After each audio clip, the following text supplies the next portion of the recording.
Hello, guys. David Vose here again. Beautiful day. Oh, is it a beautiful day? Nice and cool. Looks like fall weather. There's some clouds. Rained yesterday and the day before. Looks like it's going to rain a little bit today. Well, that's nice. Keeping my garden going. And yeah, the tomatoes, I've got like hundreds of them just all ready to start being picked.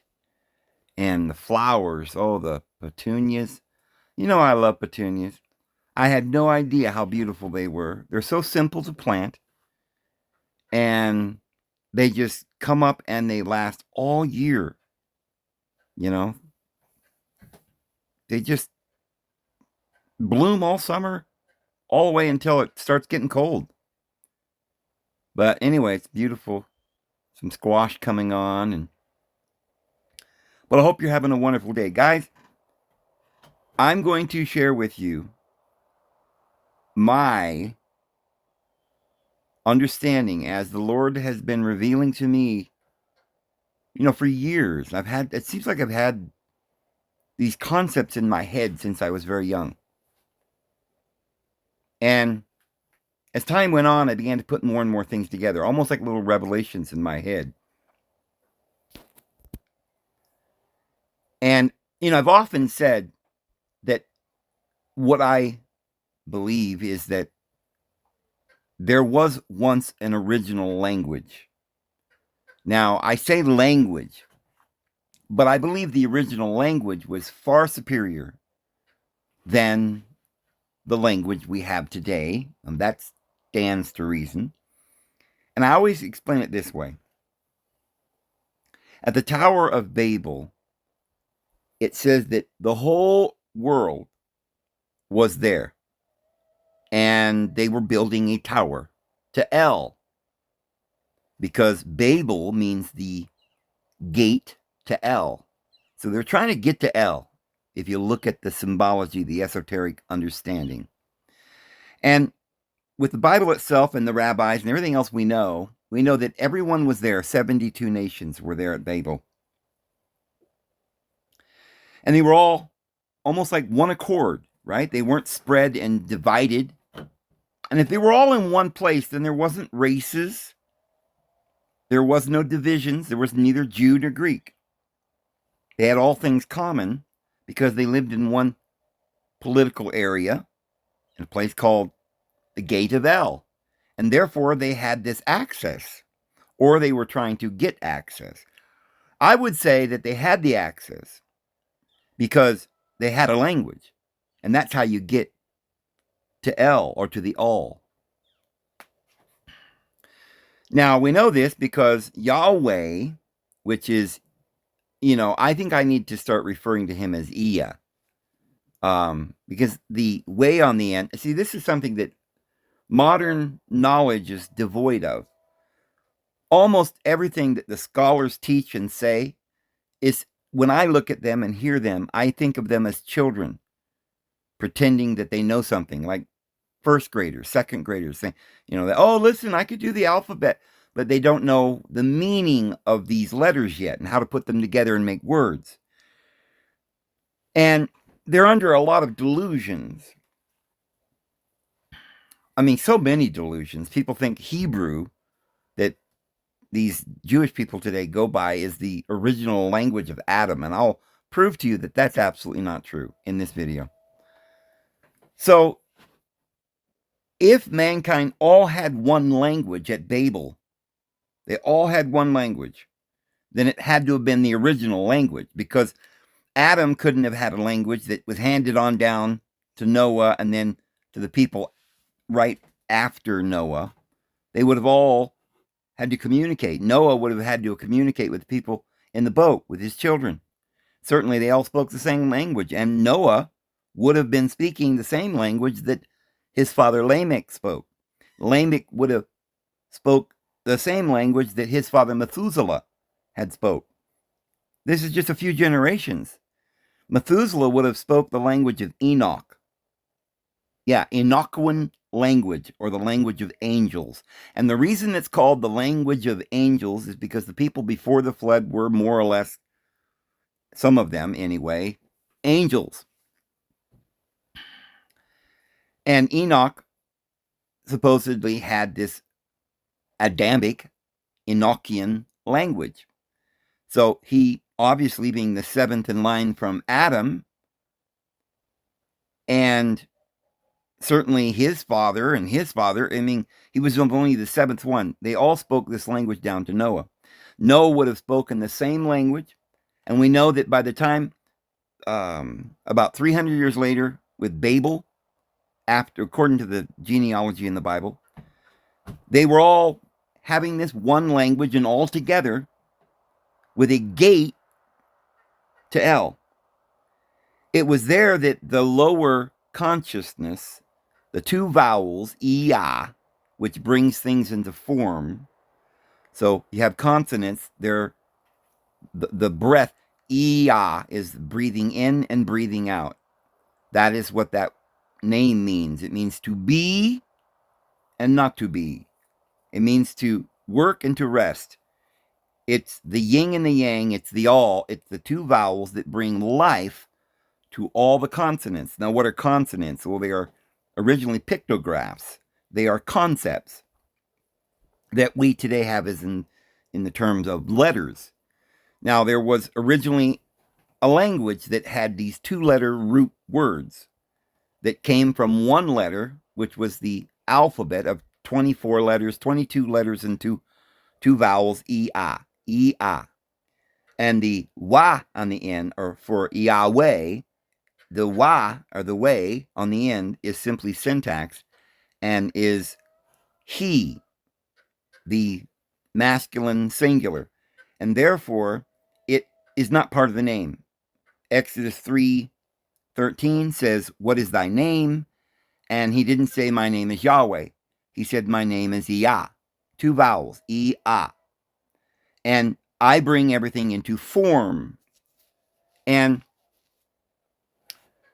so it's Iya, Asher, or who, Iya. So it translates is to the one that will cause to become. It's a verb, to be.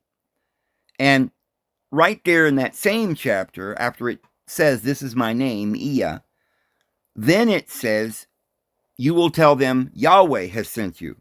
Okay, this is just syntax onto the original name. The name is Iya, but in every name there is syntax. You need to know if it's a singular or if it's something, I am Iya, or you are Iya, or they are, or all of these different grammatical expressions. So it automatically adds the syntax there and just says that I am he, or he is the being. So Iya then is these two vowels. And we have to also understand that Iya in Hebrew is exactly the same two letters that we have in the Sumerian. And in Sumerian, they have a deity named Iya. And he's also got the description or the title Enki. Enki is a word that has two letters, an and a ki. Ki in the Sumerian means the earth, and an means the sky. So it is, depending on how they add the syntax, you would know what it means. For instance, with certain syntax, like Sitchin says, the Anunnaki, see, there is Enki with syntax. And Anunnaki means Anok, I, earth. I from heaven came to earth. Well, if you just have Anki, it just means heaven and earth, a combination. And therefore, the child Enki in our Bible is called Enoch. And of course, the Hebrew uses these Jewish people have brought this down to us with their own vowel points and all of these ways that they write it. You can see where instead of Enki, I, they write it Enochi, right? Enochi in Hebrew is I. So therefore, the Enochi is not just the I, but it's a particular I. It is the I that from the an and combined with the key makes the soul, right? The being in its conscious form. So Ani, they translate that I in Hebrew too, but it doesn't have the key. So that's the higher self without the key. That's not the soul. So what we're doing here is we're surmising, we're going back to these original words, and we're saying, okay, the Tower of Babel was very close to the city Sumer or Samaria.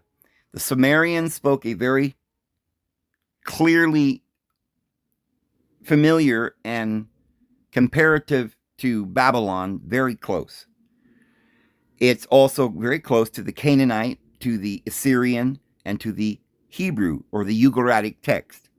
So Hebrew is related to Sumerian very closely. People who speak Hebrew can kind of make out some of the Sumerian a little bit. In fact, Sitchin, who supposedly translated these tablets, the Sumerian tablets, was only fluent in Hebrew, but he tried to learn Sumerian. But he was able to do it, according to him, he was able to do it because he knew Hebrew. So these languages are related, but my point is that the Tower of Babel was right around the time of Sumer and the Sumerians. Remember, Abraham came from Sumer, from Ur of the Chaldees. So Abraham was about at the same time of the Tower of Babel, because Abraham was there. And when they were scattered and the language was confused and became Babylon, which is the world we live in, confusion. It's not only the confusion of language, which it definitely is, but it is also the confusion of knowledge. All science was confused. And at that point, we no longer knew that we were free divine beings, but we were without the gate to El. And therefore we were mortal. And therefore we were cut off from the higher. And we then had 72 separate nations going in different ways. Each of them remembered their language in some kind of similarity, but maybe it was upside down, or sometimes their language would be backwards, or sometimes backwards and upside down, and backwards and forwards and upside down, or right side up. And a combination of all of these ended up going down through history. Now, in the last 100 years or two, it's really gotten convoluted. Languages like French and modern English and these kinds of things in Spanish are absolutely ridiculous. They give us no understanding of life, and the concept of the divine language of the original Adamic language is gone. If you were to look at languages like the Italian or the French and the English specifically, as well as Spanish, these languages, which is more or less the modern languages for the known world, the English world that came from the French, Spanish, German, these languages were designed specifically to confuse and to dumb down the entire world. It's why the whole world's going by this English language. But originally, when Mary Magdalene and Jesus Christ and her descendants were in France, they had this understanding in a far more profound language. So they twisted that and made present day French so that they could hide. Just like at the Tower of Babel, Yahweh confused the language. And he did it with the Spanish because they were driven into Spain, and then they had the Spanish Inquisition, and they were driven to America and England, which, Irish, and all these modern languages are an attempt to destroy our knowledge system and to break all this science up into different departments and never tell us what syntax is, because you see, it's so different in the English language from the original language.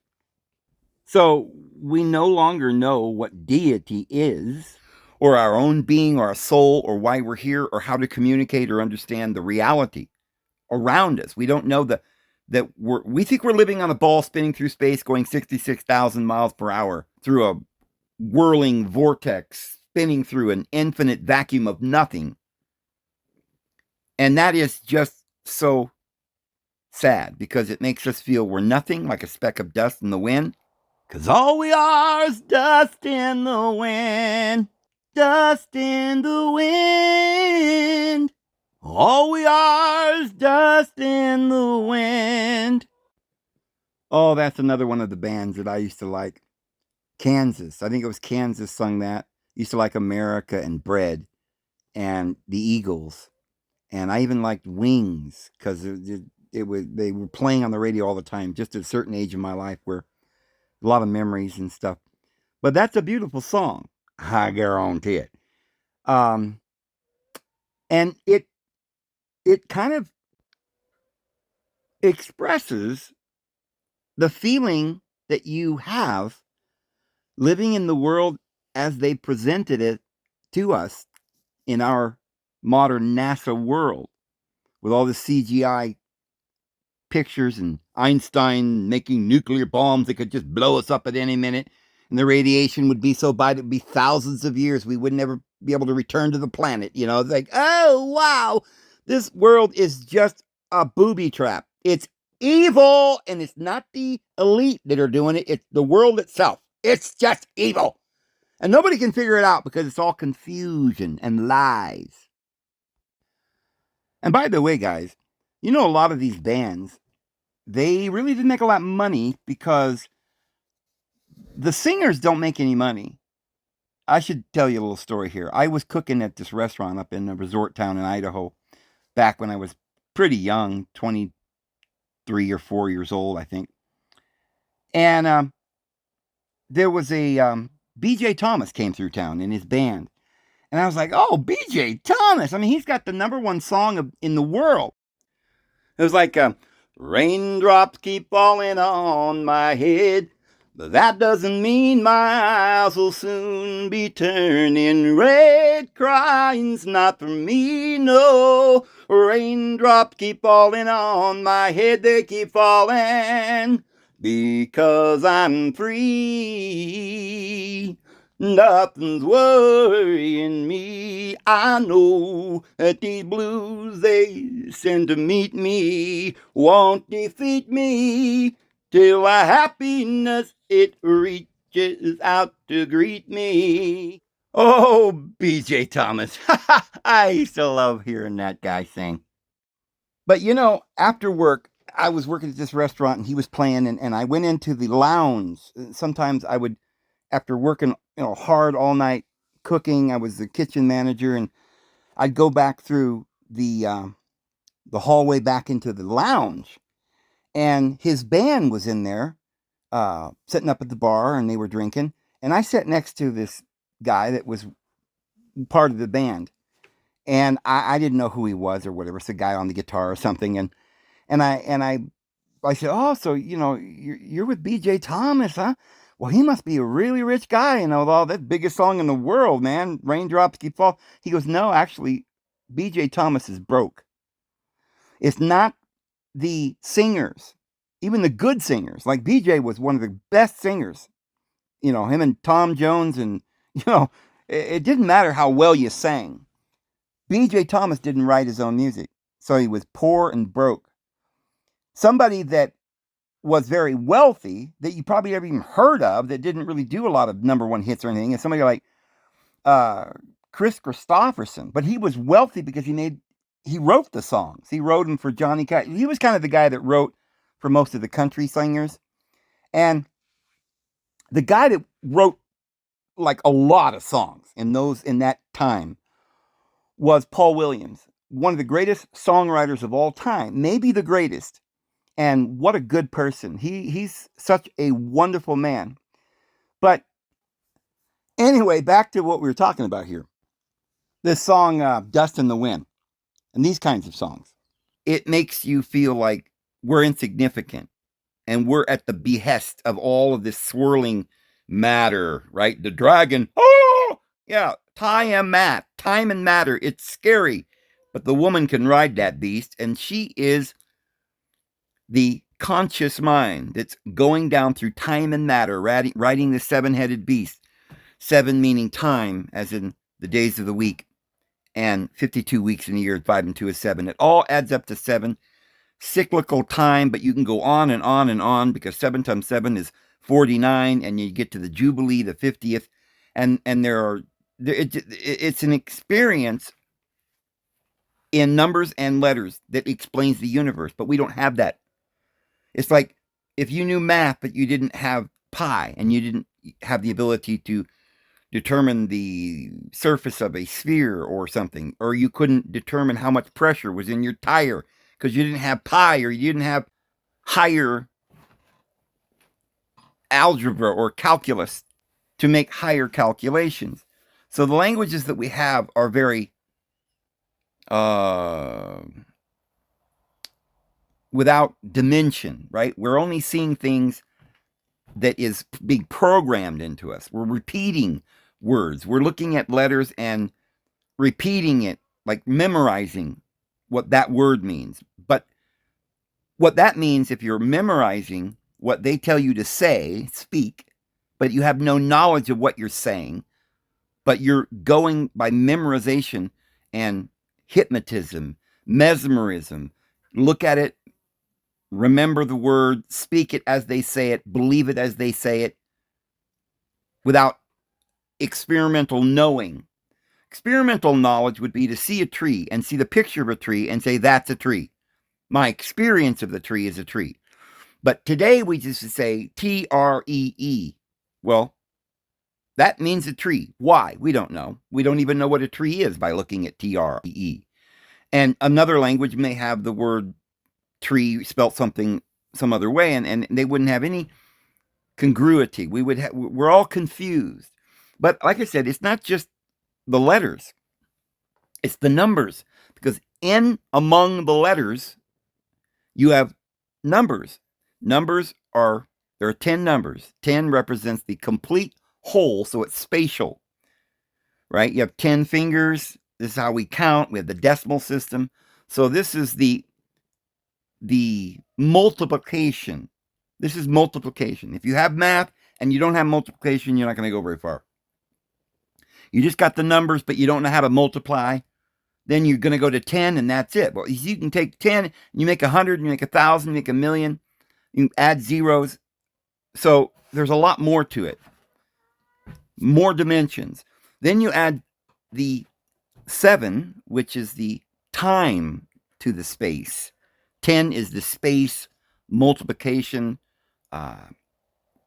amassing more dimensions to this initial point, which is just the one, which is the all, because it's just one point. It encompasses all, because it is a point. It could be divided, it could be measured, but it is a point without any distinctions.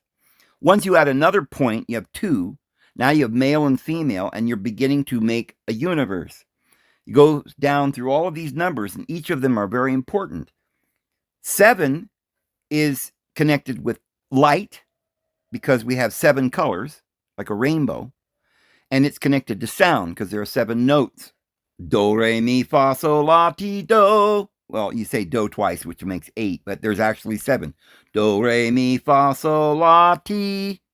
That's 7. And so there are 7 notes. Now, what does that mean? Well, rainbow is sight, color. It's also beauty, variables, but it's literally, we can see distinctions of 7 colors in the rainbow. That's how it kind of pans out in nature through crystals and refraction. And so that is the eyes, which the Bible likens to wisdom. The ear, where you hear or sound the 7 notes, harmonized, of course, in music, harmony, is understanding. So when you harmonize colors, which they normally come that way, yep, anything in the universe is beautiful and harmonious. It's only man that makes confusion, and that was the lower ego, Ia.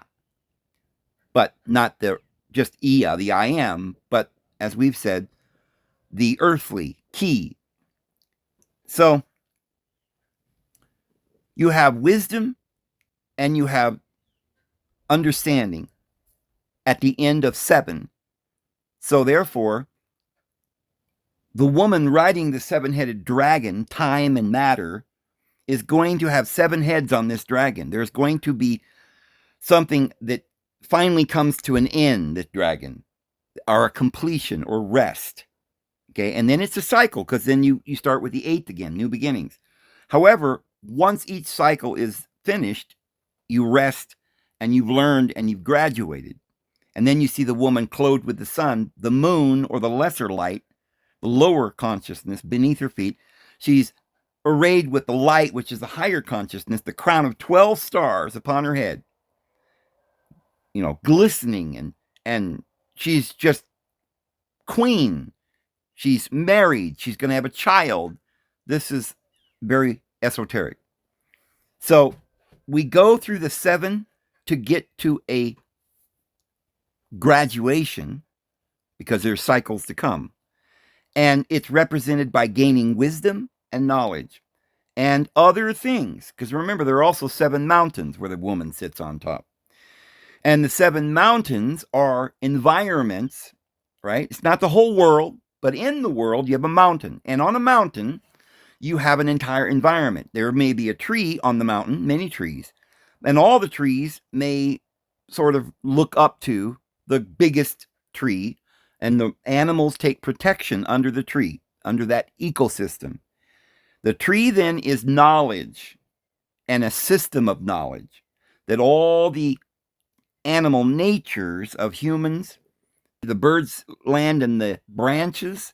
So this is an ecosystem under the tree, but the tree is on a mountain. It's a raised earth. Earth itself is stability. Now, what we're going to find is that if you were to take the 12, the number 12, and lay them out, they would come in a circle, like a clock, like a calendar. Now, you might think this is also to do with time, right? A clock, a calendar, that's time, right? Well, it's not really as much about time as it is about graduating through realms. And you start at the bottom and you go around inhabiting higher bodies. Each of these houses or abodes are ruled over by a specific zoological animal in the astrological wheel. Each of them a graduating, ascending power. You have to conquer each of these houses and the ruling power in each. So it's more than just time. It's time and experience, or time and matter together. The entire spherical expression of reality, oscillating and completely advancing forever. That goes around 12 houses.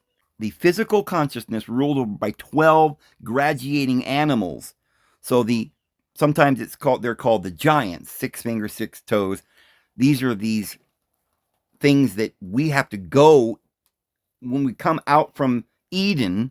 We go into this land, which is just consciousness. And we're going to graduate through consciousnesses. And we go from the bull to the lion to the eagle to the man, which is ruling over all of them. And we graduate. So it's 12 graduating houses. In my Father's house are many mansions. If it were not so, I would have said so. I go to prepare a place for thee.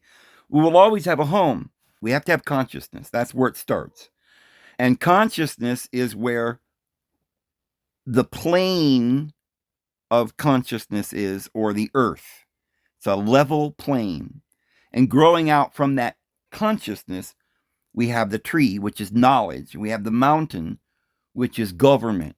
And the 7 mountains are 7 different governments, each ruling, or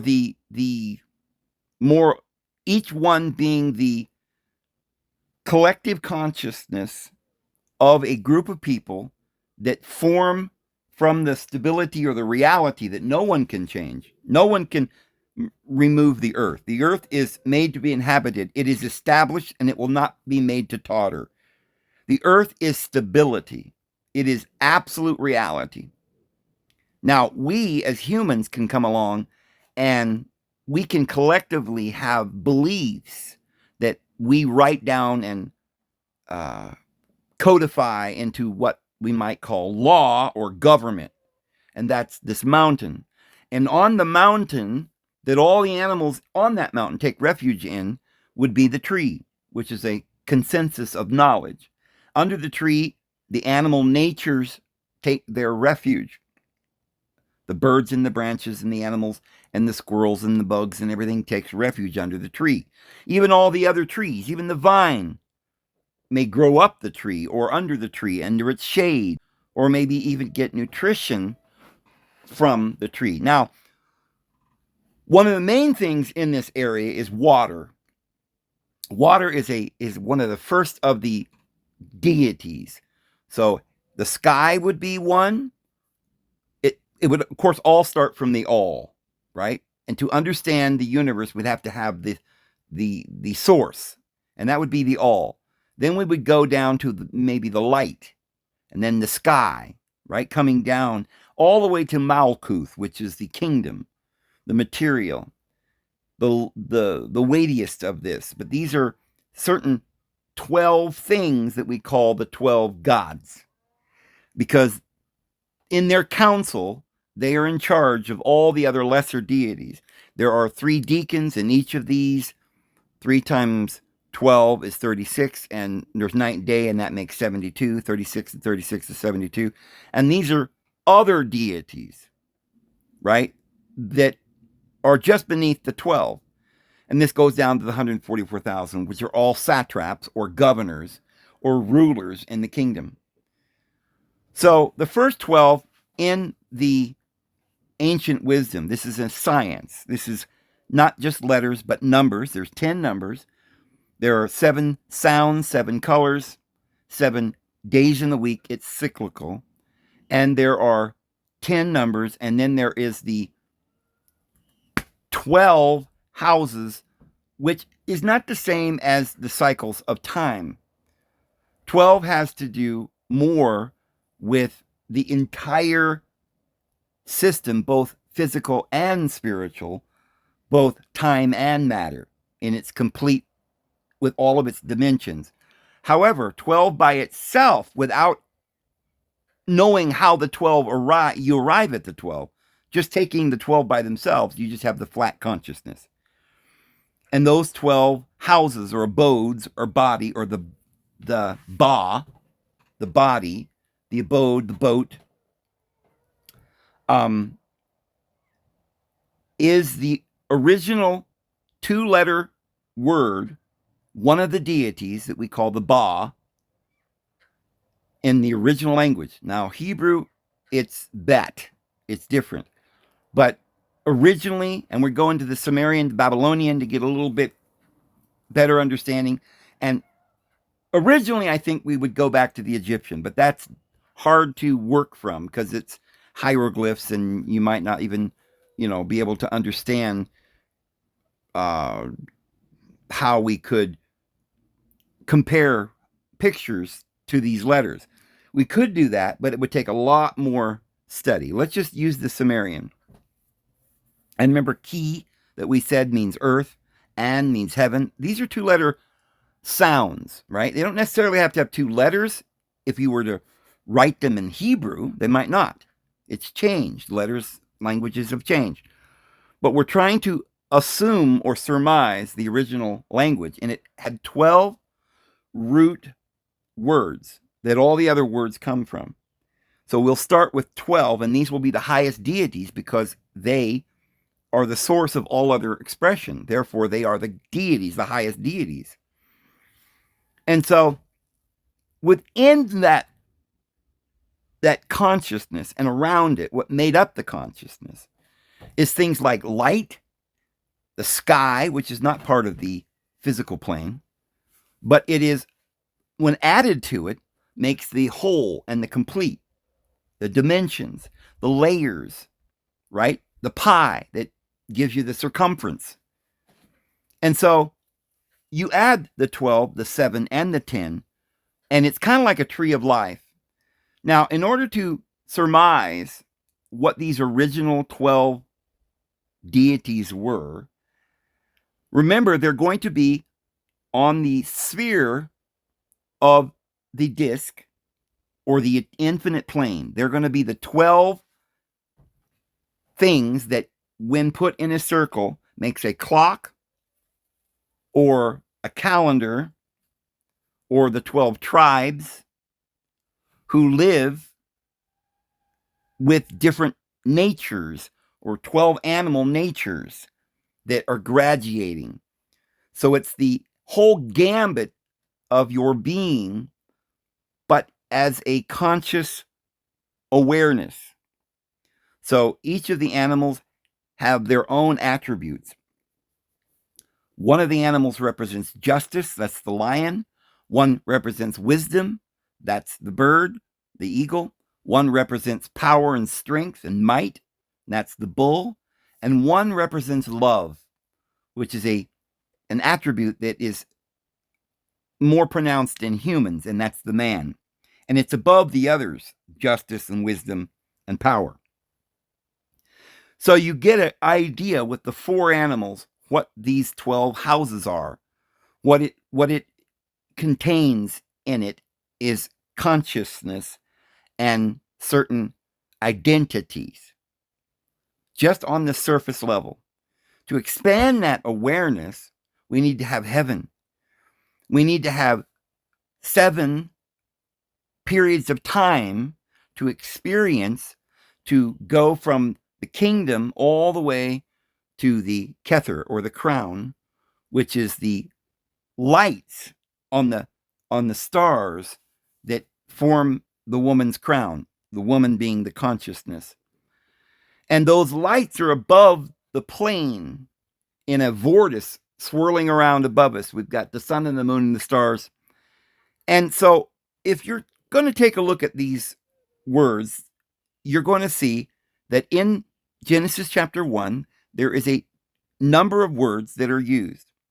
And so in the Hebrew that we see in Genesis 1, it's not the original language. So it's not going to have 2 letters making root words, and there's not going to be 12 of them.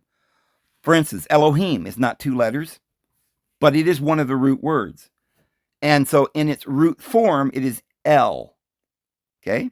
Then we have next light. In its root form, if you go back to the Sumerian and even in the Hebrew, it's got a sound like 2 letters, or. And this goes down. And I will name the 12 deities as I understand it here. Or I should say a framework so that as we go through this, we'll begin then to understand it. I'm going to do a course in this. And so we're going to find out the original Hebrew language. And it's going to be what I think is the sum total of all wisdom and knowledge. And once a person knows this information that we're about to explain, one has all knowledge in heaven and upon earth. And therefore all authority is given unto us. And we are then immediately exalted and we receive our crown, and the crown chakra is lit because it is light or knowledge that enlightens us. And this is the final awakening. This is the gate, the door to El. And this is what we're going to be discussing in the upcoming videos. But let me share with you the conversation that I had with AI, and I think we'll do it that way rather than me just carrying on. But I want to show you what AI said. So I said, how many root words in Kabbalah? And they say there is no single definitive number of root words in Kabbalah, but it's often said there are 613 major roots, which can fragment into 600,000 minor roots. Well, 613 is how many laws in Torah. These numbers are metaphorical and symbolic, referring to the 613 mitzvot, or commandments, in the Torah. And the idea that all souls are contained within Adam, with each soul being a unique root.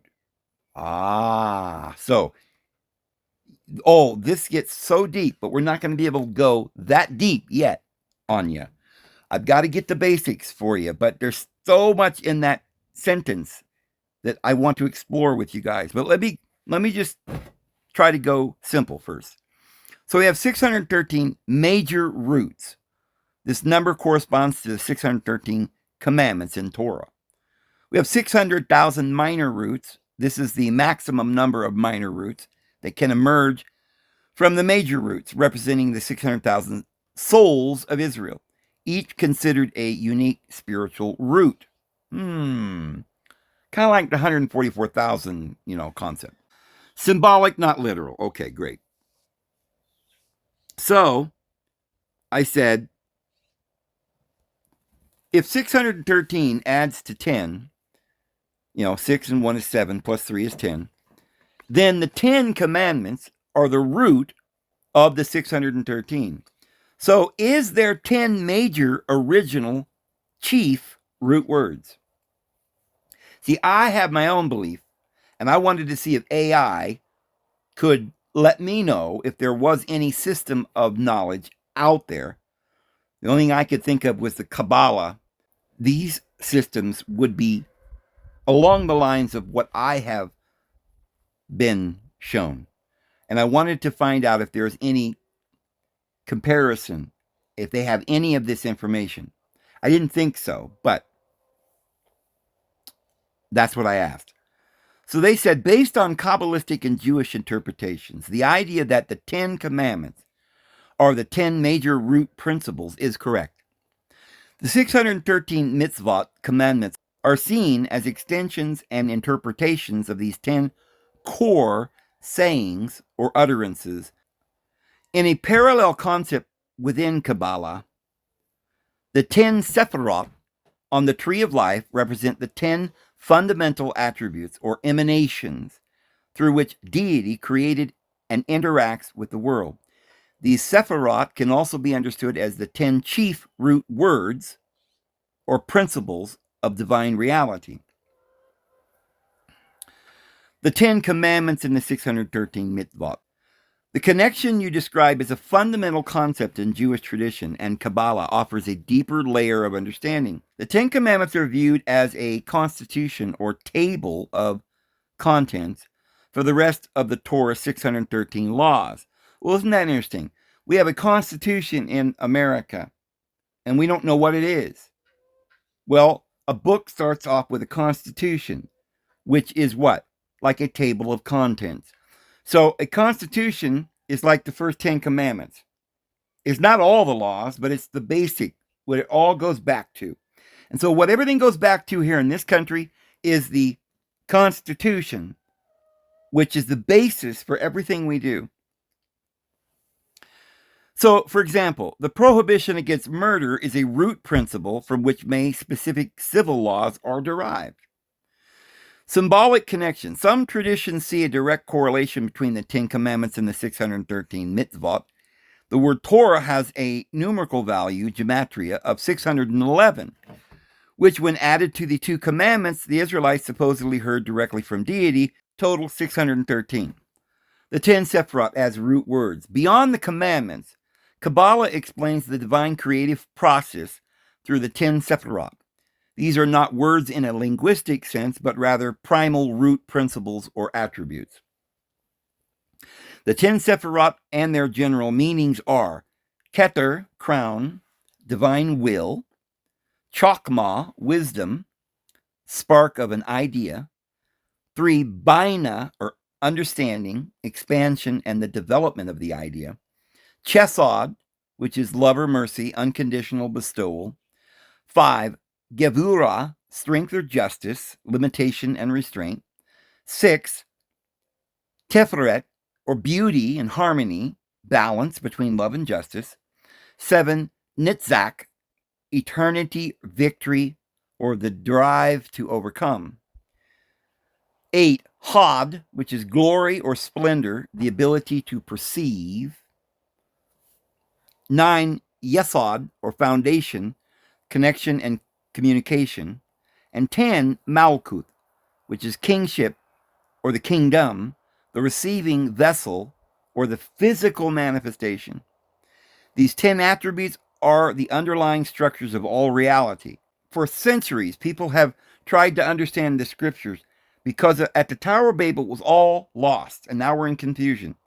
And there have been scholars, think about Sir Isaac Newton, who spent his entire life trying to translate the Emerald Tablet, and he was so into all of this esoteric wisdom.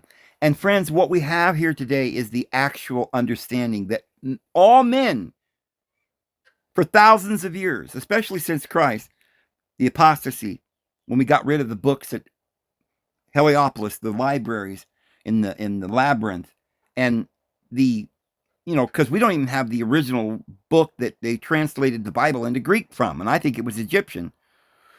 But so the ancient truth has been lost, and all of these scientists, the Ptolemies that tried to understand astrology and wrote down all of this information, all we have left is what we know today as certain disciplines that we're trying to understand or remember what we used to know.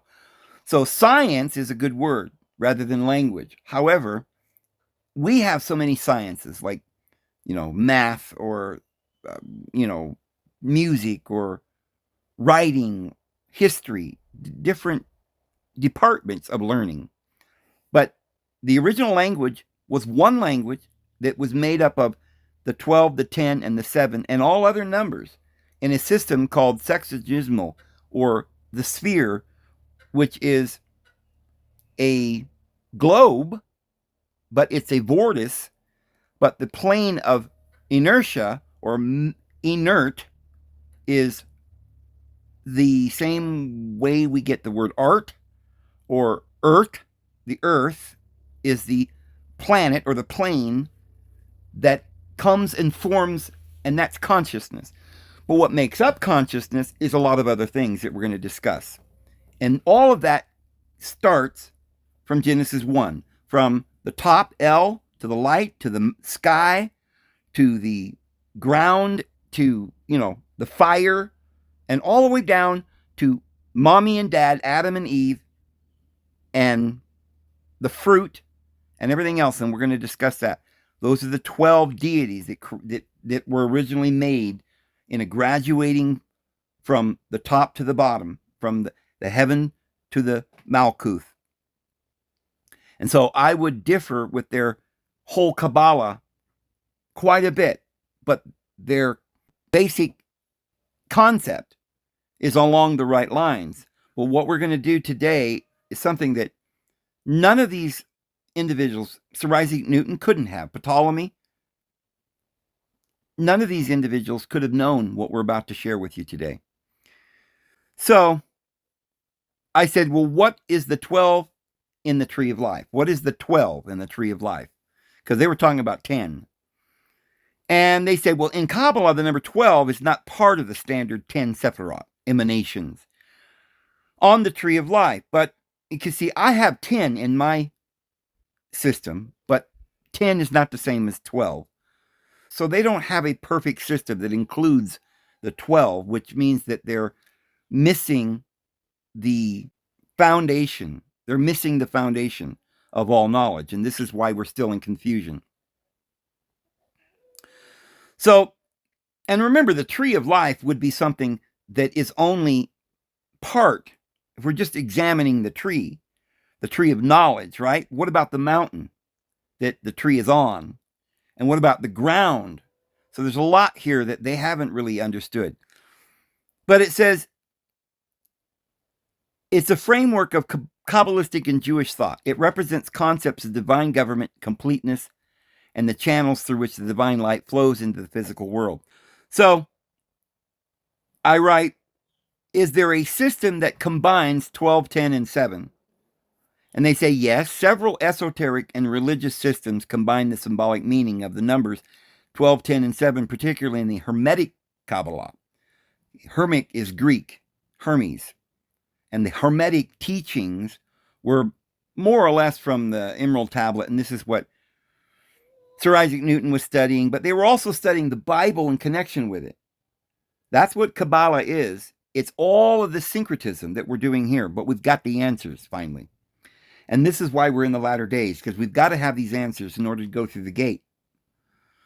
So It says 12, 10, and 7, particularly in Hermetic Kabbalah, which blends Kabbalistic and other mystical traditions. These traditions associate each number with specific cosmic and spiritual concepts. Here is a breakdown of how the numbers 12, 10, 7 relate to each other in various spiritual contexts. 12 divine government and cosmic order, 12 constellations zodiac, 12 months of the year, 12 tribes of Israel, 12 apostles. In Hermeticism, the 12 laws of the universe are sometimes described as extensions of the 7 Hermetic principles. Okay, this is confusing, and the reason why is because it doesn't make sense. The initial concept makes sense. The idea, oh, maybe we're getting somewhere. Like, let's just combine these numbers and figure it all out and put it together, and we'll have a whole system that works. Well, that's the system of sexagismal science, which is the sphere based on the tens and the 60. 60 minutes, 60 seconds, 666 astrology. So remember, 60 combined with 10 is the system, the sexagismal system. And within that, 12 houses are also 60 minutes, 60 seconds, or 360 degrees. And so it is a system, a sexagismal system. It really is based on 12.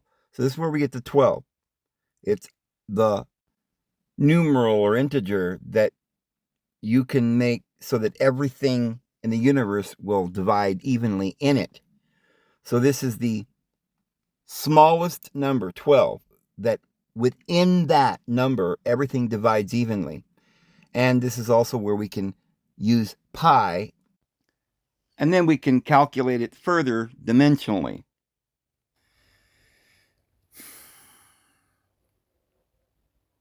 The 10, perfection and creation. The number 10 typically represents perfection, divine completeness, and the full creative process.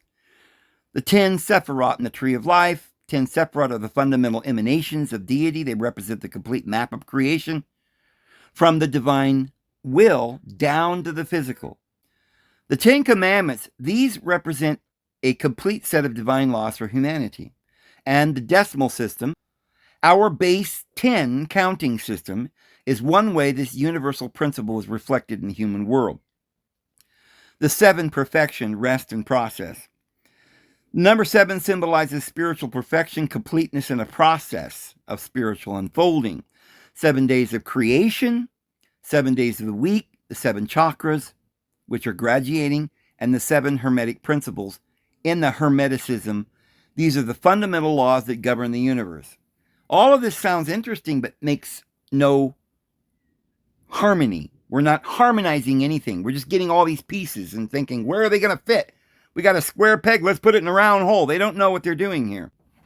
But here in a minute, I'm going to ask them some things, and they're going to confirm that what we're saying is probably true. And I think it really surprised AI, as if AI could be surprised. Must be Satan, right? That's so surprised that I'm figuring this out. And he's probably like, wait a minute, going back to the drawing board, David's got a theory, and maybe this is true, and they'll probably create some bomb with this knowledge. I don't know. Too late, though. Christ is coming soon. So, the Hermetic Kabbalah, an adaptation of Jewish Kabbalah, provides a framework. 10 Sephiroth, the 12 signs of the zodiac, the 10 Sephiroth, and the 7 planets, and 12 zodiac signs, and da-da-da-da-da. So it represents the basic elemental forces that govern the physical world. Elemental, that makes it sound like it's bad. It's low. Elemental. Rudimentary. But that word doesn't mean low. It means the foundation of all other things. The El, right? This is the Elohim. Everything starts with El, guys, and we're going to show you that. The elements are the basic building blocks of the universe, and they've got it in their head that they're little tiny things called elements. Well, it's not tiny things. They're big things. They're rulers. They're the laws. And sometimes that's called rudiment, right? Elementary things. And because our language is so confused, we don't even know what that means. They've told us it means little pieces inside the dirt. Well, what it really means is the Elohim, and there are 12. Today, they've got them all divided into 100 and some odd elements, right? But it always starts with helium or hydrogen, or Heliopolis, the city of El, the halo at the top, hello, salute, right? Salutations, that's helios, that's the light. And next is hydrogen. Hydro means water, but more like gas. It's gas forming, and it will form into water. It's like the element between the light and the water. It's gas. But the point is that helium at the top is also basically the word, comes from the word helios. So that's also elim. So it comes from the ancient truth, but it's being confused and they don't understand it anymore. It goes from the highest, helium, all the way down to the lowest, uranium or plutonium. Now, Hebrew root words. The idea of two-letter root words is a recognized linguistic theory. It's a theory because they don't have proof of it, but they all know it's true. It's a recognized linguistic theory, but nobody can pinpoint it or figure it out. Well, we've got it here for you today. Some scholars believe that many of the three-letter root words in Hebrew evolved from the more ancient two-letter parent roots. For example, the two-letter root shin mem can mean a basis for many related words. So I write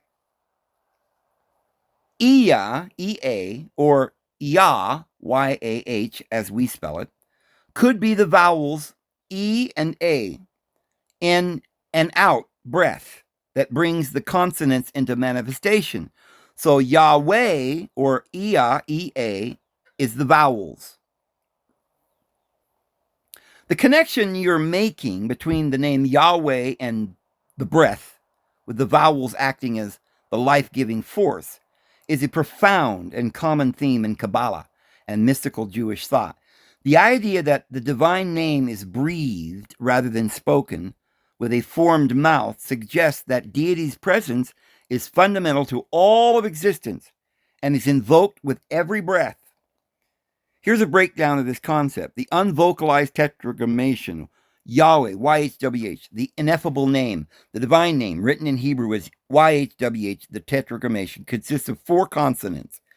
In ancient Hebrew, which is primarily a consonantal script, the vowels were not written, but supplied by the reader based on tradition. Well, that's because this is not the original language, guys. Everything's mixed up and backwards so that we can't ever figure anything out. The vowels as divine breath. The missing vowels represent the unmanifest, unknowable aspect of deity, also known as Ein Sof, the infinite. The act of supplying the vowels to the consonants is like infusing the physical world with divine life and meaning.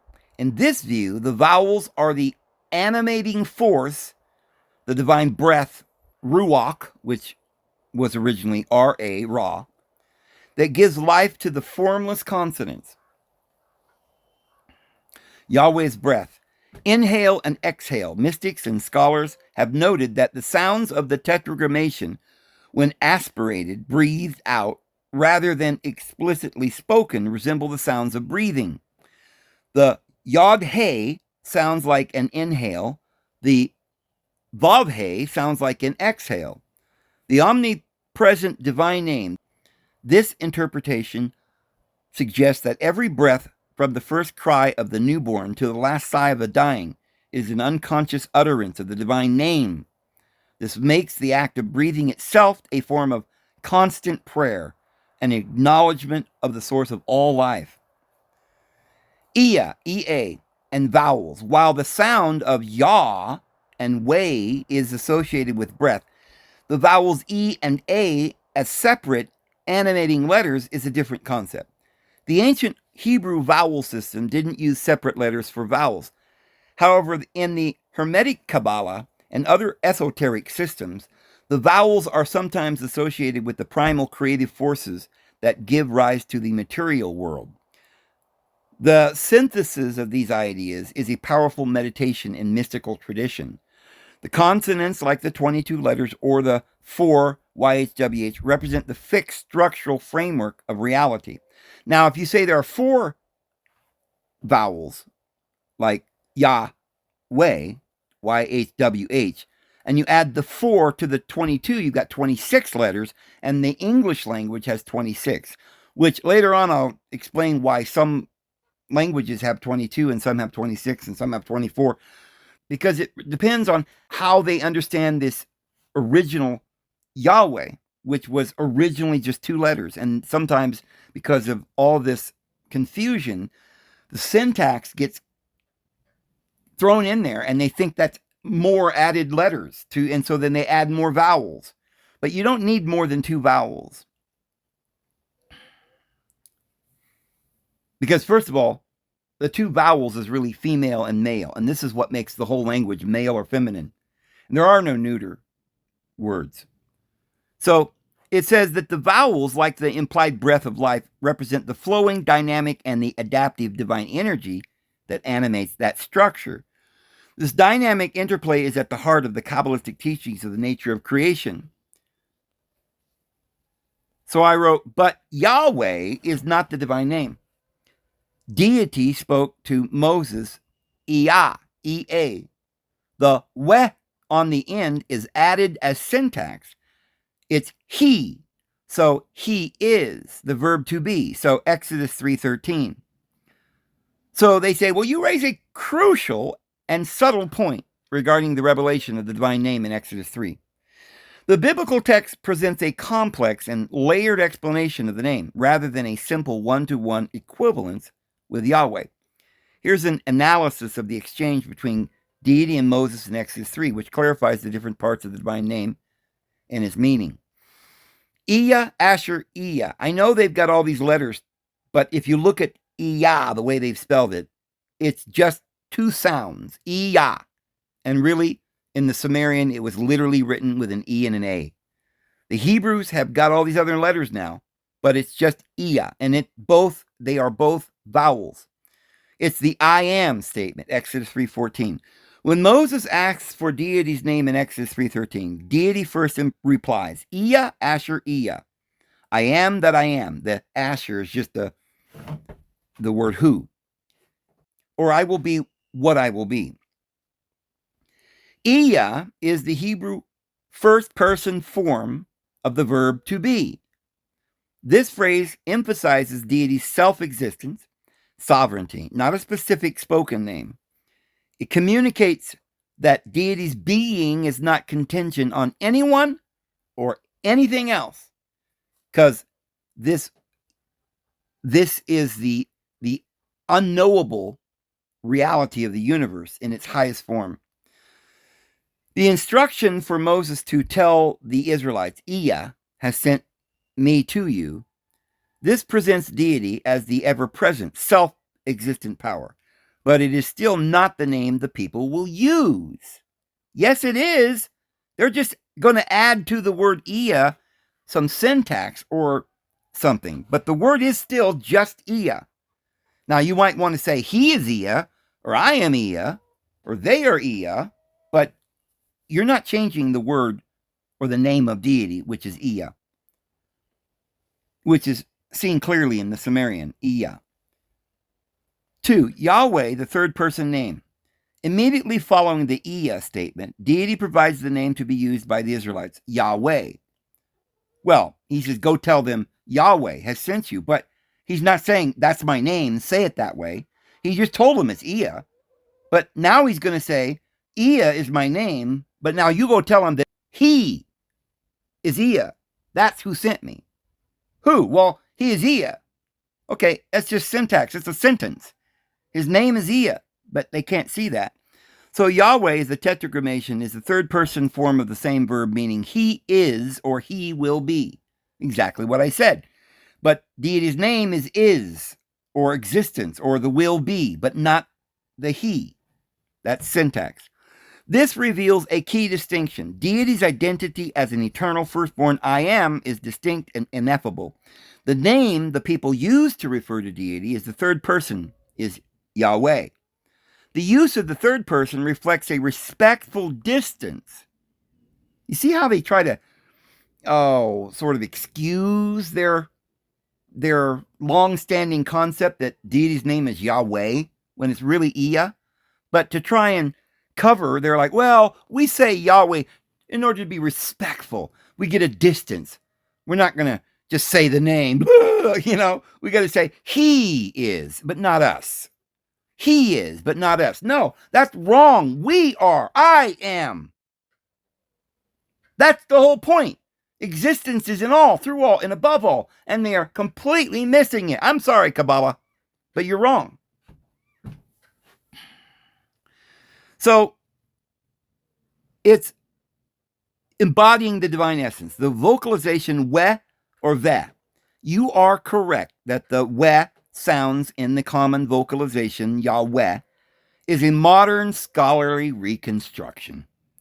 The 4 Hebrew consonants, which weren't originally consonants, the early language was E-A, 2 vowels.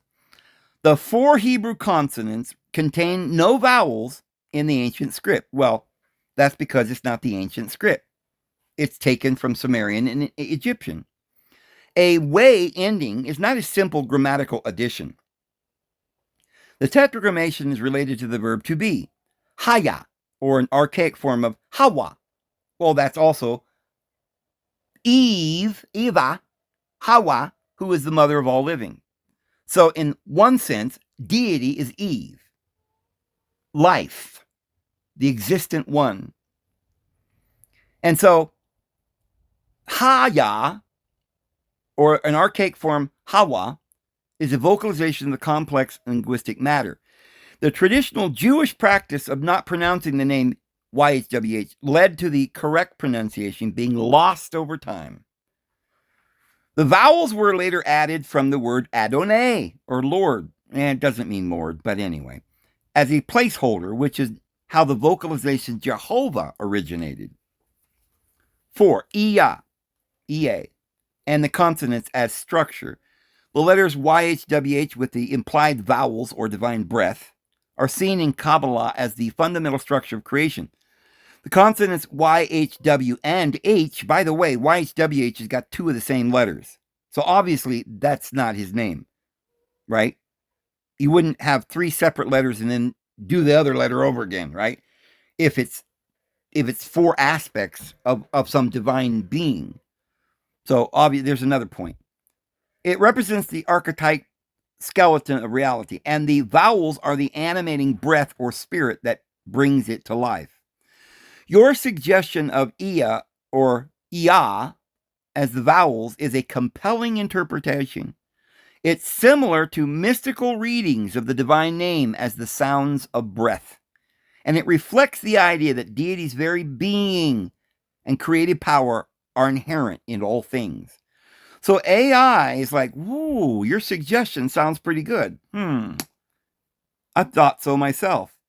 An example, according to the Ancient Hebrew Research Center, the word for son, ben, derives from the 2-letter root ben nun. Bet is the picture of a house and nun is the picture of a seed. The combination suggests the house continues, the son as the seed being the seed that carries the family line. Wow! So we mix and match and we make everything in the universe. But everything is made from some core elements. The Elohim, which are 12, not 10.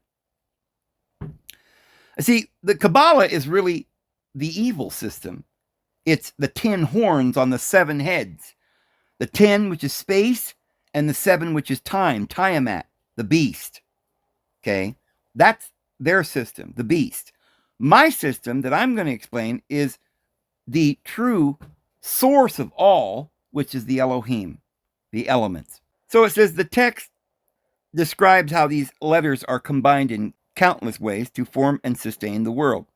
While the text speaks of the letters forming 231 gates by combining every pair of letters, it does not offer a specific list of the 12 or 24 2-letter roots.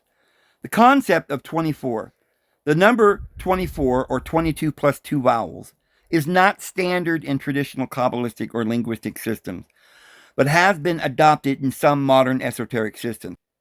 So it's the fundamental creative building block.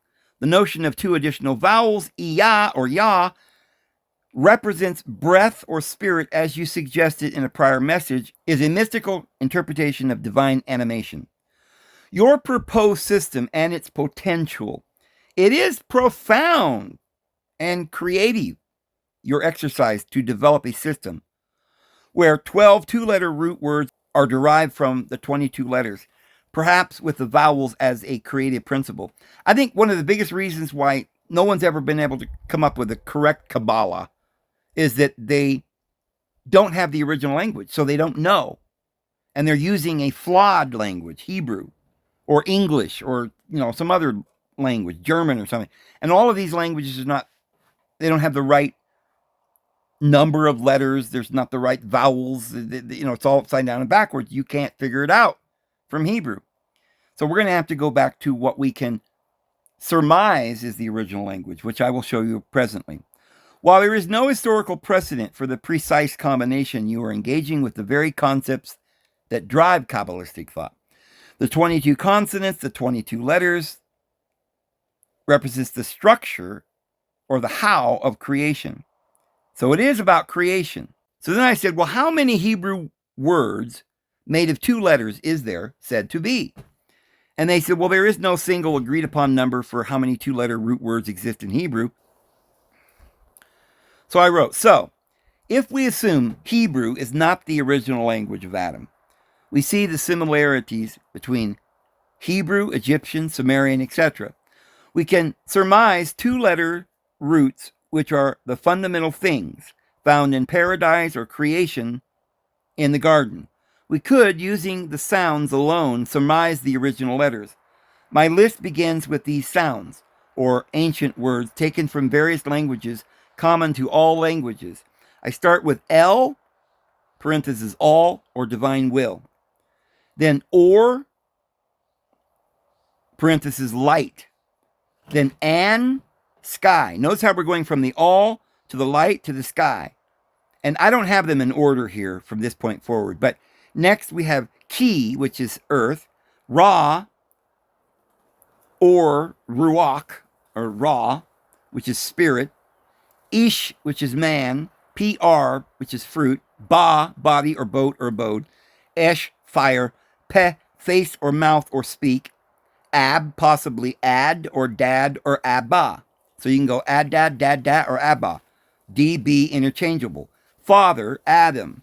Ma is mother, and that's 12, but there may be others or something. So they say, well, it's important to state that the idea of reconstructing the original Adam language from 2-letter roots derived from languages like Hebrew, Egyptian, and Sumerian is speculative, though it is a fascinating and profoundly mystical project. There is no established academic system or Kabbalistic text that explicitly confirms this method, but the logic you are outlining aligns with the key principles of the mystical thought and the linguistic theory. Here's an analysis of your proposal, acknowledging its symbolic and creative nature. 2-letter parent roots. As discussed previously, some linguistic theories that 3-letter Semitic roots originated from more ancient 2-letter parent roots. Your approach of identifying these 2-letter concepts is in line with linguistic theory. Yes. Cross-linguistic comparisons. Many scholars draw parallels between ancient Near Eastern languages, noting similarities in cosmology and occasionally linguistics, comparing roots like An, Sumerian for sky, with similar concepts in other ancient languages to identify a universal primordial word is a compelling, though unproven, approach. The Garden of Eden as the source. Your premise that these are the fundamental things found in paradise or creation in the garden is a powerful, mystical starting point. It posits that the names of the most basic elements of creation, right? Basic Elohim that created the rest of the world, from the Ella, helium, El, all the way to the base, to the ground, to the creation, to the earth, is rooted in sounds Adam would have used. So Adam would have used these sounds. The breakdown of your suggested roots. Your list of 12 roots is a compelling collection of primal conceptual dualities. The strength of your list is that each two-letter root represents a fundamental pair or concept. L, the all or divine will. And by the way, I think will came from the same word L, ill. W's are also silent. So L is the will.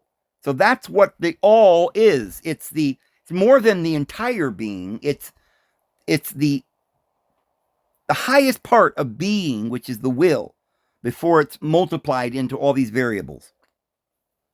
A universal root for divinity, connecting to concepts like Elohim, Hebrew, El, Canaanite, and general concepts of allness. See, it always amazes me that they say that Hebrew is Elohim, but Canaanite is El. Well, Hebrew has El. We know that El is the word, not Elohim. Elohim is just the plural form. They don't understand syntax at all. They have not learned to talk about words in the Hebrew or any other language in terms of what is the actual word, and then this other part is just syntax. They can't, it's like, I think the reason why is because all of the information books that AI is drawing from is all done by scholars that have purposefully never explained this to anyone, so that people, when they see words, think they're all different words, but they're just the same word with different syntax. So then it says, or light, a fundamental creative concept. Notice we're going from L to light and to sky. So light in Genesis 1, L, and then first thing he makes is light, and then he makes the heavens, and it goes down, right? So the pairing of divine will and light is a classic mystical pairing of intention and manifestation. There you go. An, or sky. Ki, earth. Direct borrowings from Sumerian An, heaven, and Ki, earth, representing the fundamental cosmic duality. There you go. Ra, or Ruach, spirit, the Egyptian sun deity, Ra, and the Hebrew word Ruach, spirit, breath, wind, both signified the divine, life-giving creative principle. The dual sound, Ra, Ruach, strengthens the concept. Ish, or man, a clear Hebrew word, which could be seen as an expression of the divine or light in human form. PR, fruit. The root for fruit is significant to the Garden Eden narrative. Ba, body, boat, abode. The Egyptian concept of Ba, soul, body, manifestation, and the Hebrew concept of Bait, house, abode, are powerful parallels for the vessel or dwelling of spirit. Ish, fire, a core element of creation and purification in many traditions.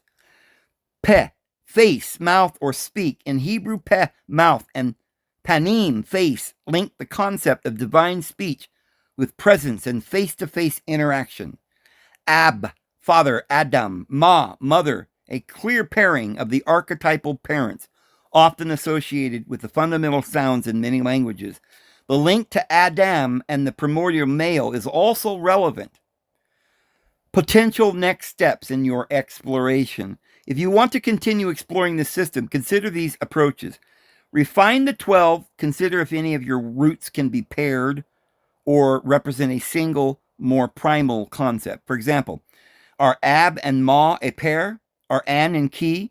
This could get you closer to a system of 10 or 12 core pairs. Incorporate the vowels. Consider how the vowels A and E could be the animating force. Well, they're the male, the female, the in and the out, the negative, the positive. This would be the up and the down. And so this is how everything is paired, the two opposites. So I've already considered that. And incorporating the vowels, consider how the vowels A and E could be the animating force that gives life to these 12. This is what we were just talking about. So create a mythos.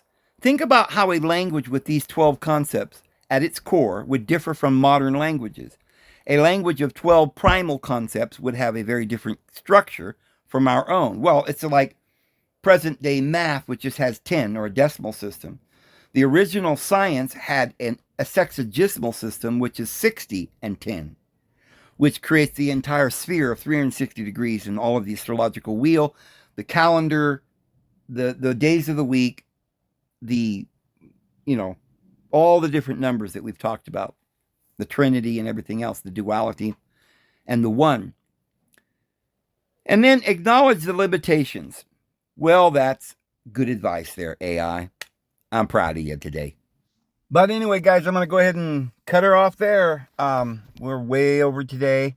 I hope you guys didn't mind that, and I hope you're able to get through all of this, because I think it's such important information.